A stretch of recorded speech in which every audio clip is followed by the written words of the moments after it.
आजच्या या भागामध्ये तुमचे स्वागत. चला बदलूया आपले बिल्डर विषयीचे मत. आज तुम्हाला लागणार आहे करंट, कारण आजचा विषय आहे रिडेव्हलपमेंट. वा. बोला अनिरुद्ध महाराज की जय. कसे आहात रांजेकर साहेब तुम्ही? एकदम छान. चला आजच्या भागाला सुरुवात करूया. आम्हाला बिल्डर मधला माणूस आणि माणसामधला बिल्डर हे या पॉडकास्टच्या निमित्ताने कळतंय. आजही मी काही प्रश्न काढलेले आहेत जे घर घेणाऱ्या प्रत्येकाचे आहेत. बर. सगळ्यात महत्वाची गोष्ट, रिडेव्हलपमेंट आजच्या काळात गरजेचं का आहे? कारण परत एकदा तेच की आम्हीच चर्चा करतो, सिमेंटच्या बिल्डिंगी झाल्यात, जंगल झालंय, पण आम्हीच म्हणत असतो की आम्हाला अजून चांगलं घर हवंय. बरोबर. आम्ही दोन्ही डगरींवरती पाय ठेवतो. मग तुम्हाला काय वाटतं? माणूस म्हणून सांगा, बिल्डर म्हणून नाही. नाही ना, साहजिक आहे. म्हणजे रिडेव्हलपमेंट ही गरज आता असं आहे की 30-35 वर्षापूर्वी पुणे शहर हे वसलं आणि हळूहळू ते वाढत गेलं. मग शिक्षणामुळे, जॉबच्या अपॉर्च्युनिटीजमुळे हळूहळू पुण्याचीच लोकसंख्या झाली. तशीच मुंबईची परिस्थिती आहे. आज परिस्थिती अशी आहे की त्यावेळेसची काळाची गरज आणि आजची काळाची गरज खूप वेगळी आहे. तेव्हा आपल्याला घर हे फक्त छप्पर ही एक रिक्वायरमेंट होती की बाबा आपल्याला ऊन वारा पाऊस याच्यापासून आपलं संरक्षण करणार. पण आता असं नाहीये. आपलं घर हे आता आपली एक इमेज झालेली आहे. अपेक्षा बदललेल्या आहेत. आपल्या घराकडनं ॲस्पिरेशन्स वाढले आहेत. आपल्या इच्छा खूप असतात की आपल्याला किचन या पद्धतीचं पाहिजे, आमच्या बेडरूम थोड्या मोठ्या पाहिजेत, आता मुलांना खेळायला जागा पाहिजे. या सगळ्या ज्या गोष्टी आहेत ना, या सगळ्यातनं हा रिडेव्हलपमेंटनी खूप मोठ्या प्रमाणात जोर पकडलाय. त्याच अनुषंगाने आता शासनाने सुद्धा त्याला खूपशा ॲक्च्युली इन्सेंटिव्ह दिलेले आहेत की लोकांनी रिडेव्हलपमेंट करावे. कारण शेवटी समाज जेव्हा अपग्रेड होतो तेव्हाच ते सगळं शहर अपग्रेड होतं. त्यामुळे ही रिडेव्हलपमेंटची काळाची जी गरज आहे ती आता घरं आपल्या इच्छेप्रमाणे व्हावीत, ही सगळ्यात महत्त्वाची गोष्ट आहे. आणि परत जुन्या जागा लहान होत्या, आता त्या जागा कमी पडत आहेत, मग जागा आपल्याला वाढवून मिळाली पाहिजे, ही सगळ्यात महत्त्वाची गरज आहे. माझं 1 BHK होतं. याचीच ती टक्केवारी तीच असते का? की काही लोक म्हणतात आम्हाला 50% मिळालं. हे काय, मला जरा टेक्निकली कळत नाही ते. सो आता आपल्याकडे आपल्या साधारण शहरामध्ये आपला एक प्लॉट आहे, तो किती मीटरच्या रोडवर आहे, त्याच्या अनुषंगाने आपल्याला एक FSI दिलेला असतो. त्यात आपण किती बांधू शकतो, त्याच्यावर किती मोठी बिल्डिंग होऊ शकते, असा एक सगळा अभ्यास केला जातो. आणि त्या अभ्यासाच्या अनुषंगाने जमीन मालकाला काही एरिया हा फ्री ऑफ कॉस्ट द्यायला पाहिजे आणि उरलेले फ्लॅट बिल्डरने विकून त्यातनं ती बिल्डिंग बांधली पाहिजे. हा सिंपल आपल्या रिडेव्हलपमेंटचा कॉन्सेप्ट आहे. पण त्याच्यामध्ये ही टक्केवारी आहे आणि ती टक्केवारी हा तर आता सध्या सगळीकडे चर्चेचा विषय की मला माझ्या फ्लॅटवर किती टक्के वाढवून मिळाले. तर ही ती टक्केवारी आहे. मग अशी तू जे मला विचारत होतास की हे एक्झॅक्टली टक्केवारी काय, तुझ्या कानावर सारखं येतं. मग मला 50%, मला 55%, आता 100 आणि 150% सुद्धा लोकांना वाढवून मिळायला लागलं. म्हणजे जेवढी जागा गेली त्याच्यापेक्षा दुप्पट जागेचा फ्लॅट मिळतो. बऱ्याच ठिकाणी आता मिळतोय. त्या पद्धतीचे आपल्याकडे FSI अवेलेबल झालेले आहेत, त्या पद्धतीचे नियम आलेले आहेत. आणि पुण्यासारख्या खास करून शहरांमध्ये जिथे आम्ही स्पेसिफिकली रिडेव्हलपमेंट करतो त्यातला आमचा अभ्यास असा आहे की एवढी मागणी आहे, त्यामुळे रेट्स पण चांगले मिळत आहेत. त्यामुळे जागा मालकांना मोबदला चांगल्या पद्धतीने देता येतोय. त्यामुळे ही टक्केवारी सध्या पुण्यामध्ये तर फार जोर पकडलेला विषय की कोणाला किती टक्के मिळतात. म्हणजे सकाळी मला तर वाटतं बिल्डरपेक्षा जास्त सोसायटीवालेच सकाळी कट्ट्यावरती गप्पा मारत असतात की तुला किती टक्के मिळाले, मला किती टक्के मिळाले. तू आता बोलता बोलता पुण्याचा उल्लेख केला म्हणून पुढचा प्रश्न त्याच अनुषंगाने विचारतो की प्रत्येक सोसायटीमध्ये असे एखादे काका असतातच की जे सगळ्यांच्या मताच्या विरुद्ध काहीतरी मत मांडत असतात. हो की नाही? म्हणजे सगळे जर म्हणाले की नाही ही बिल्डरला देऊ, रिडेव्हलपमेंट करू, आम्हाला नाही चालणार असं म्हणणारं कोणीतरी असतं. मग अशा वेळेला तुम्ही मधाचं बोट कसं वापरता किंवा काय शक्कल लढवता? खरं सांगा अनिरुद्ध. मी अगदी खरं मनापासून बोलणार आहे. 100%. आणि म्हणजे आपण याला थोडासा विनोदाच्या अँगलनी जरी बघत असलो तरी आता काय प्रत्येकाला, हे पुणे आहे त्यामुळे प्रत्येकाला प्रत्येकाचं फारच ठाम मत आहे. एक्स्ट्रॉम मत असण्याचा अधिकार आहे. त्यामुळे प्रत्येकाच्या मताचा आदर होणं गरजेचं आहे. आणि बऱ्याच वेळा असं होतं की एक प्रवाह असतो की ते केलं पाहिजे आणि त्यातले 2 जण तरी असतात जे नाही केलं पाहिजे, आम्हाला त्याची गरज नाहीये. तर मला सगळ्यात पहिले म्हणजे सगळ्या या पॉडकास्टच्या अनुषंगाने मी सांगतो, बऱ्याच वेळानं बिल्डर इथं विलन ठरतो.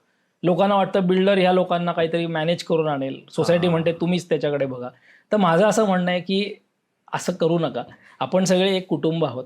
आम्ही पहिली गोष्ट सगळ्यांना सांगतो की एक प्रेमाचा, जसा आपण पहिल्या पॉडकास्टमध्ये संवाद हा बिल्डर आणि ग्राहकांमधला बोललो, तसं सोसायटीमध्ये सुद्धा सुसंवाद असणं गरजेचं आहे. पुढे जाऊन बिल्डिंग झाल्यावर तेच काका आपल्या शेजारी पुन्हा राहायला येणार आहेत. ती सोसायटी होते. आजपर्यंतचा 80% अनुभव माझा असा आहे की नाही म्हणणारे लोक शेवटी तयार होतात, ते करतात.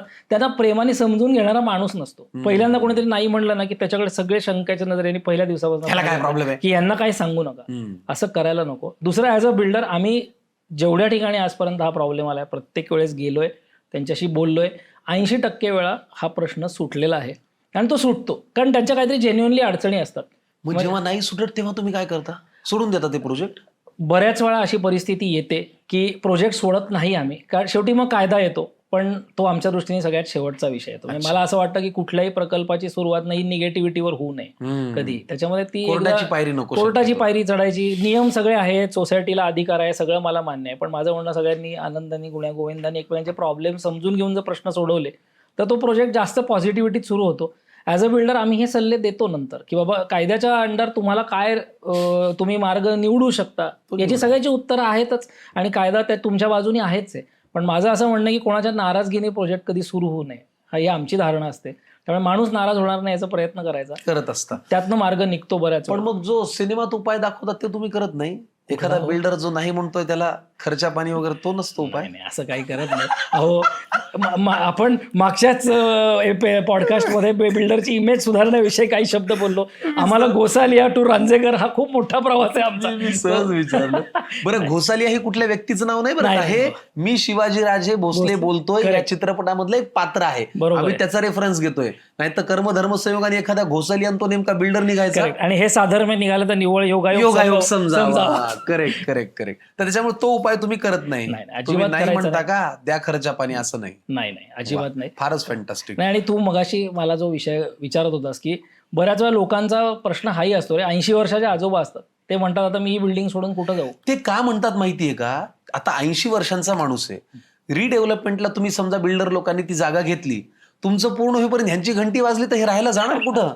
म्हणजे नवीन घरात फोटो लावायसाठी थोडी ते जागा देत आहेत, मग त्यांना वाटतं ना मनापासून. पण हा खरंच खूप जेन्युअनली विषय आहे. म्हणजे मी अनेक वेळा हे ऑब्झर्व करतो की जेव्हा घर आपण कोणाच्या तरी हातात देतो, म्हणजे मी माझ्या स्वतःच्या घराचा सुद्धा पुनर्विकास केला, त्यामुळे मला माहिती आहे जेव्हा आपण घरातनं बाहेर पडतो ना, तो 30 वर्षाचं घर सोडून बाहेर पडणं हा फार इमोशनल डिसिजन असतो, आणि तेही बिल्डिंग आपल्या समोर डोळ्यासमोर पडणं उभी राहते, ही एक पहिली इमोशनल पायरी येते. आणि दुसरी, वयोमान परत माणसाला इन्सिक्युरिटी असतेच ना, की बाबा उद्या खरंच कर्मधर्मसेवन काही चुकून झालं आणि मी नाही जिवंत राहिलो तर या घरामध्ये कसं, तर ह्याला आपण खरं रिस्पेक्ट करायला पाहिजे असं मला वाटतं. पण याला एक सोल्युशन असं आहे, मी ज्या लोकांना ही भीती वाटते ना त्यांनी बिल्डरला पहिले प्रश्न विचारा की याच एरियात तुझा दुसरा कुठला प्रकल्प चालू असेल तर त्यात मला एखादा फ्लॅट दे, म्हणजे मी 1 वर्षभरामध्ये त्या घरात तरी राहायला जाईन, मला माझं एक सिक्युअर घर मिळेल.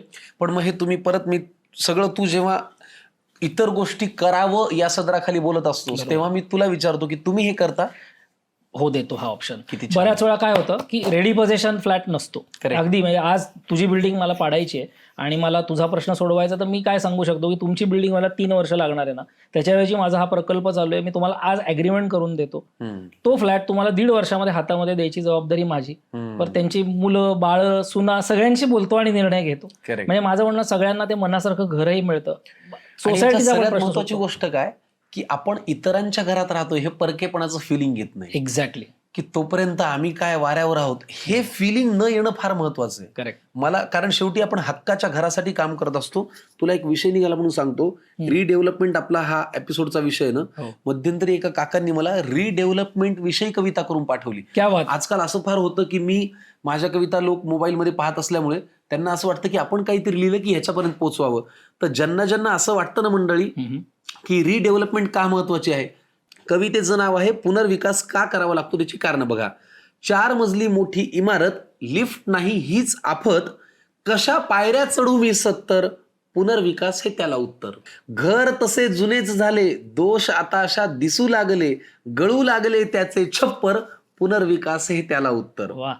काळ लोटता रूप बदलले, बाहेरून तर विटून गेले, भेगा पडल्या 12 72, पुनर्विकास हे त्याला उत्तर. जुन्या वायरी जुनीच बटणे, नळ दुरुस्ती अजून त्रासणे, जुन्या वायरी जुनीच बटणे, नळ दुरुस्ती त्रासून जाणे, कोणी मिळेना कामा परतर, पुनर्विकास हे त्याला उत्तर. शेजारी तर नवीन झाली म्हणून आणखी रयाच गेली, मनी वेदना राहे दुःख कर, पुनर्विकास हे त्याला उत्तर. ही फार करेक्ट भावना आहे हो की नाही, की त्यांची बदलली आपली नाही बदलली. की शेजारी तर नवीन झाली म्हणून आणखी रयाच गेली, मनी वेदना राहे दुःख कर, पुनर्विकास हे त्याला उत्तर. मुले मोठी झाली जोडीदारही शोधू लागली, घरामुळे नकार सत्वर, पुनर्विकास हे त्याला उत्तर. हा प्रॉब्लेम जरा खासगी झाला. पुढचा असा आहे की परिसर उत्तम सोयी उत्तम, इमारत मात्र नाही भक्कम, परिसर बदलणे नाही सुकर, पुनर्विकास हे त्याला उत्तर. कारण आपण आपलं एरिया सोडून जात नाही. बरोबर. आस मनोमन छान घराची, उत्तम आणि पुरी सोयीची, तिथे नसावी काहीच किरकिर, पुनर्विकास हे त्याला उत्तर. आणि शेवटाकडे ते लिहितात, दिमाखदार तर वास्तू होईल, चार बिऱ्हाडे नवीन येतील, जगणे होईल सारे सुखकर, पुनर्विकास हे त्याला उत्तर. अरे वा, म्हणजे बघ, या कवितेमध्ये फिजिकल इमोशनल सगळा अँगल आलाय बरोबर आहे. की आपल्याला एरिया सोडून जाता येत नाही. मग आहे त्याच एरियात एखाद्या बिल्डरने जर त्याचा पुनर्विकास केला, रिडेव्हलपमेंट केलं, तर आपण वर्षानुवर्ष ज्या भागामध्ये राहतोय तोच भाग मिळतो. करेक्ट. तो एरिया, ती माणसं आपल्या जवळची राहतात, कदाचित नवीन 4 माणसं येऊन जोडली जातात. आणि खरंच आहे ना, आज 4-5 मजली पूर्वी इमारत होत्या, 50 पायऱ्या प्रत्येकाला चढणं शक्य नाही. बरोबर आहे. लाईफस्टाईल बदलली आहे, काळ बदलला आहे, धावपळ आहे, फास्ट आहे. Correct. मग अशा वेळेला रिडेव्हलपमेंट तुमचं लाईफ आणि लाईफस्टाईल सुखकर करत असेल तर खरंच पुनर्विकास आहे त्याला उत्तर. बरोबर. चला पुढच्या प्रश्नाकडे जातो. लग्नाळू मुलं जसं अरे ही बरी आहे का रे असं नजर ठेवून असतात, तसं बिल्डर लोक ही जागा बरी आहे का रे असं नजर ठेवून असतात का? का नाही? आपण हा पॉडकास्ट हा रिअल म्हणूनच केलेला आहे. प्रामाणिकपणे बोलायचा जो पॉडकास्ट आहे, मग अशा 100% अशा किती जागांवरती सध्या तुझा डोळा आहे? नाही, खरं सांगू का, म्हणजे आपण थोडेसे मध्यमवर्गीय व्हॅल्यूज मधनं आलेले बिल्डर असल्यामुळे आता आमच्या हातामध्ये जी काही कामं चालू आहेत, अराउंड 4 ते 5 लाख स्क्वेअर फुटाचं काम माझं आता रिडेव्हलपमेंटचं चालू आहे पुण्यामध्ये. बरं. आणि स्पेसिफिक पुण्या रिलेटेडच मी आता बोलतो, कारण आम्ही पुणे बेस्डच आहोत. बरं. तर काम चालू आहे. तर नजर 100% असते की अरे एखादी कुठली बिल्डिंग छान येते का, त्याच्याकडे आपलं लक्ष असतं, आपल्याकडनं कम्युनिकेशन केलं जात असतं. पण ॲट द सेम टाइम आपल्या हातातली कामं आणि आपण ह्याच्या पुढे 1-1.5 वर्षात काय डिलिव्हर करतो आहे आणि आपल्याला पुढची कामं किती आपण इमिजिएटली हातात घेऊ शकतो याचा एक अनालिसिस आम्ही करतो. त्यामुळे साधारण 2 ते 3 प्रोजेक्ट हे जेव्हा हातातलं काम चालू असतं तेव्हा ॲडिशनल प्रोजेक्टचं वर्किंग आम्ही आमच्याकडनं करतो आणि 100% करायलाच पाहिजे. का नाही? हातातले प्रोजेक्ट संपवून पुढचे प्रोजेक्ट जेव्हा सुरू करायचे तेव्हा ती एक पाईपलाईन आपल्या दृष्टीने रेडी करून ठेवणं काही हरकत नाही. आणि होतं ना असं, म्हणजे आम्हाला आता नाही, ही सवय लागली आहे की कुठे कुठे काय काय पाट्या लागल्यात हे आम्ही पण पाहत जातो. ही उत्तर माझ्या क्षेत्रासाठी एवढी पॅरलली मी ऐकतोय. हे मला एक प्रश्न तुला विचारायचा, तुम्हाला हा विचारला तसं म्हणजे सांग ना. एक नाटक चालू असताना आपण पुढचं नाटक कुठला हा विचार करतो. 100% तुम्ही करायला पाहिजे. नक्की करतो. मी तुला उलटा प्रश्न विचारतो, मी माझ्या ह्याच्यावर सांगतो की बऱ्याच वेळा असं होतं की आम्ही एक टेंडर भरतो, त्याच्यामध्ये खूप फायटिंग होते. आमचे अनेक बिल्डर मित्र आमच्या बरोबर असतात, पहिले 10 जण असतात, मग 5, मग 3, मग 2. पण पुणेकर कसे ते एकदम मस्त झुंजवून टाकतात. पण ज्याला तो योग्य वाटतो त्या माणसाला त्यावेळेस तो प्रोजेक्ट मिळतो. आपल्याला वाईट वाटतं कधी कधी, बरं का, अरे यार खूप चांगला प्रोजेक्ट आपल्या हातून गेला. कधी कधी खूप आनंद होतो, अरे काय भारी प्रोजेक्ट आपल्याला मिळाला. तुमच्या क्षेत्रात असं होतं का की घरात दुसऱ्या ऍक्टरचा रोल मला करायला मिळाला असतं तर बरं झालं असतं? हो, होतं खरं. खरंच होतं. का नाही, मला अनेक म्हणजे नाटक, मालिका किंवा सिनेमा पाहिल्यानंतर मला असं वाटतं की अरे इथं आपण का नाही येत आत्ता, असं वाटतं. आणि कदाचित लोकांनाही माझ्याबद्दल वाटत असेल की अरे नियम वाटी लागू या नाटकात मी का नाही. आता हे अर्थात मी लिहिलेलं असल्यामुळे मी कामही करतोय. किंवा अशा वेळेस मनाची समजूत कशी घालतोस, म्हणजे कशी घालतोस हे मला कळलं, म्हणजे पुढच्या वेळेस मीही घालू शकेन. एखादं वाईट नाही, वाटलं काही नाही, द्राक्ष आंबट आहेत म्हणून सोडून द्यायचं, दुसरं काय करणार. हो, नाही रे त्याला काही जमला नाही असं म्हणायचं आणि सोडून द्यायचं. बरोबर असं एक वरच्यावरती. वरच्यावरती. पण मनातल्या मनात आपल्याला माहिती असतं की अरे नाही, तोही उत्तम करतोय. पण शेवटी काय ना, मी तुला खरं सांगू, मी थोडासा ना नशीब, देव, दैव ह्याच्यावरती विश्वास ठेवणार आहे. अगदी बरोबर. मला ह्या वाक्याचा 100% अनुभव आहे की समय से पहिले और भाग्य से ज्यादा कुछ नाही मिळता. अगदी बरोबर आहे. तर त्याच्यामुळे जिथे तुझं बांधकाम होणार आहे तिथे ब्रह्मदेव जरी आला तरी तुझंच बांधकाम होणार आहे. बरोबर. आणि जो रोल मला मिळणार आहे तिथे कुणी जरी आलं तरी तो मलाच मिळणार आहे. त्याच्यामुळे एक तात्पुरती, एक शेवटी मनुष्य स्वभाव आहे, आपल्याला वाटू शकतं की अरे गेला तो रोल आपल्या हातातून. बरोबर. पण अशा वेळेला मला दामले सरांनी एकदा फार छान सांगितलं होतं. मी त्यांना म्हटलं, सर की ऍक्टर म्हणून कधी कधी काही इन्सिक्युरिटीज असतात, आपल्याला थोडीशी जेलस फील होऊ शकते. त्यांनी मला इतकं सोपं सांगितलं, व्यावहारिक ज्ञान. मला ते म्हणाले, हे बघ, अशा वेळेला ना त्याचं नाव लिही, तुझं नाव लिही, 2 कप्पे कर, त्याच्याकडे काय नाहीये जे तुझ्याकडे आहे याची यादी कर, तू सुखात राहशील. व्हेरी गुड, खूप छान आहे. हे आमच्याकडे सुद्धा वापरायला हरकत नाही, सगळ्या बिल्डर मित्रांना सुद्धा आहे. कुठल्याही व्यवसायात, कुठल्याही क्षेत्रात. ते म्हणले, तुला उदाहरणार्थ अनिरुद्ध रांजेकर विषयी जेलस फील होतं का, त्याचं नाव लिही, संकर्षण कराडे लिही, इकडे लिही. अनिरुद्ध रांजेकर कविता करू शकतो? नाही, आपण करू शकतो. त्याला नाटकात काम येतं? नाही, आपण करू शकतो. अशी यादी जेव्हा आपली मोठी होते आपल्याला भारी वाटतं की हा, आपण सेफ आहोत. करेक्ट.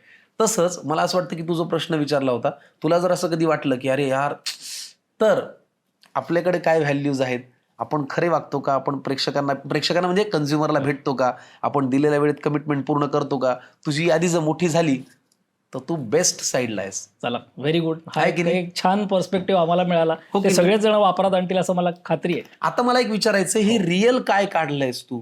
मी मागच्या एपिसोडलाही विचारणार होतो की द रिअल पॉडकास्ट, करेक्ट. म्हणजे रिअलचा अर्थ आता खरा आहे म्हणजे पण याचं काही लॉंग फॉर्म वगैरे आहे का? सो रिअल हा ऍक्च्युली कॅम्पेन आम्ही सुरू केलेला आहे. तर तो आपण स्पेसिफिकली रिडेव्हलपमेंटसाठी केलेला आहे आणि तो मेनली पुण्यासाठी केलेला आहे, कारण आम्ही आता पुणे बेस्ड आहोत आणि we are prepared for Pune market right now. तर रिडेव्हलपमेंटचा या रिअलचा फुल फॉर्म असा आहे की redevelopment expert advise leadership by Ranjekar. ह्याच्यातला सिम्पल अँगल असा आहे की आता आम्ही ॲज अ बिल्डर काम करतोच आहोत, आम्ही अनेक प्रोजेक्ट्स डिलिव्हर करतो आहोत, पण आम्हाला जेन्युनली गेल्या 4-5 वर्षात असं जाणवलं आहे की एक गायडन्स सोसायट्यांना खूप कमी पडतो. आणि याच्यामध्ये याचा अर्थ आम्ही कुठली रिडेव्हलपमेंटची कन्सल्टन्सी काढलेली आहे याचा अर्थ काढू नये. जे कन्सल्टंट आहेत ते उत्तम काम करतायत, त्यामुळे कोणालाही याच्यामध्ये कॉम्पिटिशन क्रिएट करणं हा उद्देश नाही. पण बऱ्याच वेळा रिडेव्हलपमेंटची कॅल्क्युलेशन, रिडेव्हलपमेंटचा टोटल अनालिसिस हा बिल्डरच्या अँगलमधनं होत नाही. आणि त्यामुळे मगाशी तू जे म्हणलास की ऑफर ही पण मिळाली आणि ती पण मिळाली, 10 ऑफर येतात, त्यातली खरी कुठली आणि खोटी कुठली किंवा चूक कुठली, याच्यात 50-50% फरक असू शकत नाही. त्यामुळे आम्ही ही कॅम्पेन याच्याकरता केलंय की we are going to work as a second opinion. तुम्हाला कुठे सोसायटीमध्ये असं वाटत असेल की अरे आपल्याला हा ॲडवाईस मिळालेला आहे पण आम्ही कन्फ्युज आहोत त्याच्यावरती, तर तुम्ही आमच्याकडे येऊ शकता, आम्हाला प्रश्न विचारू शकता, आम्ही तुमच्या प्रोजेक्टचा अनालिसिस तुम्हाला करून देऊ आणि तुम्हाला एक मार्ग दाखवू की बाबा हा एक मार्ग आम्हाला बिल्डरच्या अँगलमधून दिसतोय. सोसायट्यांचा जो योग्य वाटतो तो निर्णय घ्यावा. हे विनामूल्य आम्ही नक्की करणार नाही आहोत, कारण कुठलीही गोष्ट फ्री दिली की त्याची व्हॅल्यू राहत नाही. तर आम्ही सिम्पल लॉजिक वापरलेलं आहे की 10,000चा प्लॉट असेल तर 10,000 रुपये आम्ही तुमच्याकडनं घेऊ, 10,000 स्क्वेअर फुटाला 10,000 रुपयेच घेऊ. त्यातले 5,000 रुपये हे कुठल्या तरी NGOला आम्ही डोनेट करणार आहोत. सोसायटीनी तो डायरेक्ट चेक NGOच्या नावाने द्यायचा. याच्यातनं कुठलंही इन्कम जनरेट करणं हा आमचा उद्देश नाही. पण ह्याच्यामुळे कुठेतरी एक चांगला गायडन्स लोकांना जर आम्ही देऊ शकलो आणि 2 सोसायट्यांना जरी वाटलं की अरे या ओपिनियनचा आपल्याला फायदा होऊन हे रिडेव्हलपमेंट चांगल्या पद्धतीने मार्गी लागले, तर हे रिअल सक्सेसफुल झालं असं वाटतं मला. अच्छा, म्हणजे हे रिअल खरंच खरं आहे. खरंच खरं आहे. हो की नाही? खरंच रिअल इज रिअली. आणि लोक विचारतील की 50% NGOला दिलं, 50%चं काय करणार 5,000 रुपयाचं? ऑब्व्हियसली तुमच्या याच्यावरती वर्किंग करायला काही आम्हाला वकील, त्यानंतर आर्किटेक्ट यांच्याशी बोलून चर्चा करून काही उत्तरं द्यायला लागतील. तर तेवढ्या पुरता तो खर्च आहे, तो तेवढ्यात भागणार नाहीये. पण काहीतरी त्यातनं अमाऊंट दिली तर त्याची सिरियसनेस सोसायटीला पण राहतो. याच्याकरता आपण तो उपक्रम केलेला आहे. फारच भारी. सोसायटीने पण काय निकष लावले पाहिजेत रिडेव्हलपमेंटला देताना? कारण सोसायटीचं पॉइंट ऑफ व्ह्यू पण फार महत्वाचं आहे. करेक्ट. कुणाला द्यावं, का द्यावं, रांजेकरांनाच आम्ही का द्यावं, असा निकष आम्ही काय पाहावा? नाही, आत्ता मला जे दिसतंय गेल्या 2-4 वर्षात आणि माझ्याबरोबर माझे अनेक बिल्डर मित्र आहेत, हे सहमत होतील. आणि हा जो आमचा उपक्रम आहे ना, हा माझ्या सगळ्या बिल्डर मित्रांच्या मतानी सुद्धा आम्ही केलेला आहे. याचं कारण असं आहे ना की आमचं सगळ्यांचं हे मत आहे ना की मार्केट खूप जास्त फुगत चाललेलं आहे आणि कॉम्पिटिशन इतकी वेडीवाकडी होत चाललेली आहे की काम मिळवण्याच्या नादामध्ये ओव्हर कमिटमेंट होत आहेत आणि त्या ओव्हर कमिटमेंटमध्ये बऱ्याच वेळा प्रोजेक्ट फसतो, अडकतो, वेळ लागतो, अशा गोष्टी होतात. तर ह्याच्यामध्ये एक योग्य दिशा जर सोसायटीला आपण देऊ शकलो तर त्याच्याकरता आपण या रिअलचं हे केलेलं आहे. आणि महत्त्वाची गोष्ट म्हणजे फक्त ऑफरवर जाऊ नये. आम्ही अनेक वेळा सांगतो की बाबा तुम्ही रांजेकरांनाच निवडा किंवा XYZ माणसाला निवडा, हा निकष नसूच शकतो. तुम्हाला तो माणूस किती टक्के ऑफर देतोय त्याच्याबरोबरही तो तुम्हाला काय प्लॅन देतोय. मी तुला 100% वाढ दिली पण तुझ्या घराचं प्लॅनिंगच तुला नाही आवडलं, तुझ्या घरात जर प्रकाशच आला नाही किंवा व्हेंटिलेशनच राहिलं नाही, तर त्या रिडेव्हलपमेंटचा उपयोग नाही ना. म्हणजे मगाशी तू जे बोललास की लाईफ अपग्रेड केलं पाहिजे, तर ते अपग्रेड हे योग्य कमर्शियल व्हॅल्यू बरोबर व्हायला पाहिजे. तर फक्त त्याच्यामध्ये अडकून बसू नका. त्यानंतर ज्या गाईडलाईन्स गव्हर्नमेंटने आपल्याला दिलेल्या असतात त्या थोड्या फॉलो करायला पाहिजेत. कंपॅरेटिव्ह अनालिसिस नीट केला पाहिजे आणि सगळ्यात महत्त्वाचं एकमेकांवर विश्वास ठेवला पाहिजे. करेक्ट. गिव्ह अँड टेक आहे. गिव्ह अँड टेक आहे. बऱ्याच वेळा असं होतं की अरे एखादा माणूस म्हणतो अरे मला याला काम द्यावं असं वाटतं, मग लोक म्हणतात याचं त्याचं काहीतरी सेटिंग आहे बरं का, गॅटमॅट दिसतंय. गॅटमॅट दिसतंय. तर असं नाही व्हायला पाहिजे. माझं असं म्हणणं आहे की ओव्हरऑल आणि महत्त्वाची गोष्ट म्हणजे तुमची मार्केटमधली पत, रेप्युटेशन, तुम्ही जुने केलेले प्रोजेक्ट्स, तुमच्या जुन्या कस्टमरची तुमच्याबरोबर असलेली मतं, डिलिव्हरी, टाईमलाईन, या सगळ्या गोष्टी तुम्ही बघा आणि त्यानंतर निर्णय घ्या. म्हणजे याच्यामध्ये आत्ता जेवढे लोक काम करतात ते सगळे छान उद्देशानेच करतात आणि उत्तम काम करतात, त्याच्याबद्दल काही नाही. पण बिल्डर लोकांच्या दृष्टिकोनातून सुद्धा आम्हाला हे जाणवतं कधी कधी ती कॉम्पिटिशन जीवघेणी होत चालली. ती कुठेतरी ती कॉम्पिटिशन आहे ना ती हेल्दी व्हायला पाहिजे आणि त्यातनं चांगला प्रोडक्ट निघायला पाहिजे. फक्त काम मिळवण्याकरता खूप ऑफर दिली की आणि सोसायटी पण त्याचा बऱ्याच वेळा असं होतं की त्यांना फायदा मिळतो मग त्या दिशेला ते जातात. माझं म्हणणं प्रोडक्ट उत्तम जेव्हा होईल तेव्हाच शहर उत्तम होईल. करेक्ट, बरोबर आहे. याच्यावर आपण लक्ष दिलं पाहिजे. कॉम्पिटिशन हा मुद्दा घेऊन आपण पुढच्या भागात नक्की भेटू. तुम्हाला असं वाटेल मंडळी संकर्षण कराडेला काय बकळ पैसा दिला, तो आपला रांजेकरांना प्रश्न विचारतोय, असलं काही चाललेलं नाहीये. तुम्ही घर घेत असाल, फ्लॅट घेत असाल किंवा तुमचं घर रिडेव्हलपमेंटला देत असाल तर तुमच्या मनात काय येईल ते इथे बसून मी विचारतोय. त्याच्यामुळे अजून काही तुमच्या मनात प्रश्न असतील तर ते मनात ठेवू नका. मी तुम्हाला खाली ईमेल आयडी देतो, नंबर देतो, त्याच्यावरती ते पाठवा. आमची रिअलची जी टीम आहे यांची, ती त्या प्रश्नांचं योग्य ते उत्तर तुम्हाला देईल. घर घेताना चुका करू नका, रिअल इस्टेटमध्ये गुंतवताना चुका करू नका आणि रिडेव्हलपमेंटमध्ये देताना हे सगळे विचार केल्याशिवाय ते देऊ नका. हो की नाही? आणि याच अनुषंगाने फक्त मी ऍड करीन, जे नंबर आपल्याकडे येतील हां. त्याच्यावरती अगदी बिनधास्त आमच्या टीमशी कॉन्टॅक्ट करा. तुम्हाला तुमच्या प्रोजेक्टची फिजिबिलिटी ही आम्ही काढून देणार आहोत. किती आणि भारी. सगळ्यात महत्वाची गोष्ट, हे काम रांजेकरांना मिळावं किंवा रांजेकरांना डेटा बँक मिळावी म्हणून काढलेला उपक्रम नाही. नाही. हा सगळ्यात महत्वाची गोष्ट आहे. याच्यामधनं तुम्हाला आमच्याबरोबर काम करावं असं वाटलं, मोर दॅन आनंद आहे. वेलकम, आनंद. आम्ही आमच्या पद्धतीने योग्य द्यायचा प्रयत्न करू. आणि तुम्ही आमच्याबरोबर काम न करता सुज्ञ झाला तरी आनंद आहे. अगदी आनंद आहे, मनापासून आनंद आहे. अवेअरनेस आला तरी खुश. आपण कोणाला तरी पहिल्या एपिसोडमध्ये जसं म्हणलं की बिल्डर हा आपला मित्र असावा, Correct. तर हे मैत्रीसाठी आम्ही उचललेलं पाऊल आहे. तर होपफुली ते सक्सेसफुल होईल. वा वा वा. थोडक्यात आजच्या भागात आपण काय शिकलो? बिल्डरकडे पाहताना त्या माणसाला मुकलो. त्यामुळे घर घेताना ठराविक चुका करू नका आणि अनावश्यक ठिकाणी तुमचा पैसा भरू नका. बोला अनिरुद्ध रांजेकर महाराज की नका म्हणून हा काही प्रमोशनचा भाग नाहीये. आम्ही आपलं सहज गप्पांमध्ये तुमच्या मनातले प्रश्न विचारतोय. चला द रिअल पॉडकास्टमध्ये पुन्हा भेटूया. मला परत एकदा चहाची तलफ लागलेली आहे. अनिरुद्धजी, काल 3 प्रयोग झाल्यामुळे मी थोडा दमलेलो आहे. थोडा रिलॅक्स बसतो. पुढच्या भागामध्ये आपण जरा वेगळे प्रश्न विचारूया. चालेल? येस, बाय बाय मंडळी. Have a nice time. Take care. Bye.